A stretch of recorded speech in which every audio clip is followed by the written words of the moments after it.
You don't remember his name, do you? Kevin Quick. That's okay. I didn't remember it either. Kevin Quick was a cop. He was hijacked. He was hijacked in his civilian clothes by people who didn't know he was a cop.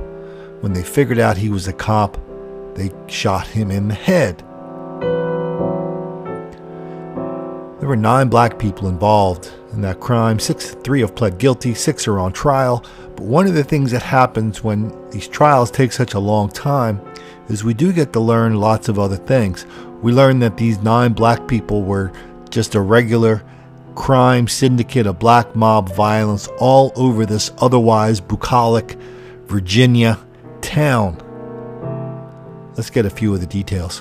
Both the prosecution and defense have rested in the trial of 6 alleged gang members accused of killing a Virginia police officer. I'm Bill Fitzgerald. And I'm Julie Bragg. CBS 6's Jake Burns tells us what played out in the courtroom today.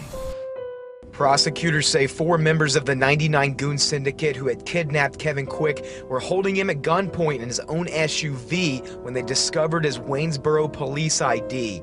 That's when they say the group decided to drive to a timbered lot in Columbia, Virginia, and shot Quick once in the head. Quick's murder is the highest profile part of a larger conspiracy of armed robbery and drug dealing the 99 Goon Syndicate is charged with. During his closing remarks, the prosecutor recited dozens of names of victims the group, quote, terrorized in Louisa and Charlottesville over a 5-month period. Defense attorneys for the 6 suspects are working to cast doubt in the jury's mind that the 99 Goon Syndicate was really all that organized. One attorney points out the group's hierarchy was loosely defined at best, and that their alleged crimes were mostly disconnected acts by a group of young people, not a greater racketeering enterprise.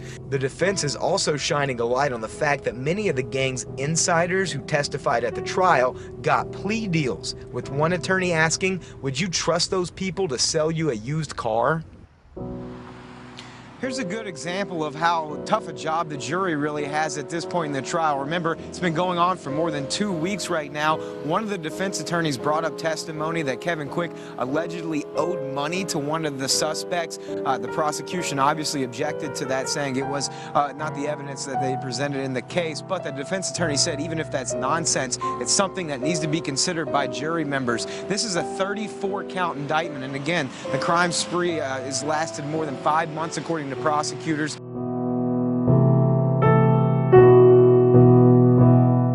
That there are communities in this country where minority communities and the police department have a terrible relationship.